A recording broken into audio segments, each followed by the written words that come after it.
I'm going to show you how to capture all the detail when dynamic range is beyond the camera's capacity. Now, as you can see in these photos, there's either blown highlights or crushed shadows.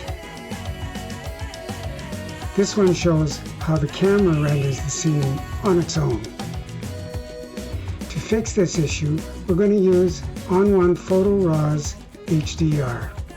So select all 4 images and click on HDR. In a few seconds you'll see a preview, then just click Save.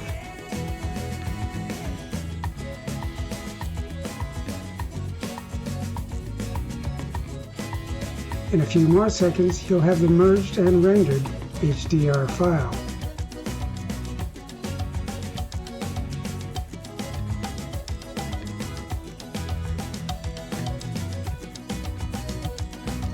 So as you can see, there's detail now in both the highlights and in the shadows. But we're not done yet. With ON1 Photo Raw, we can continue to refine our edits. So let's go to the tone and color, and we'll raise the shadow a bit to increase those areas. We'll also improve the detail in this bright area by lowering the highlights.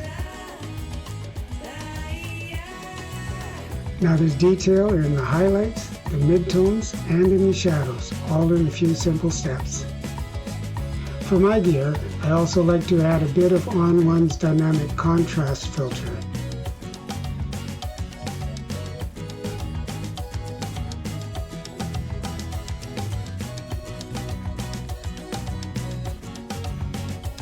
ON1 Photo Raw 2022 gives the ability to create natural looking results even when HDR is required.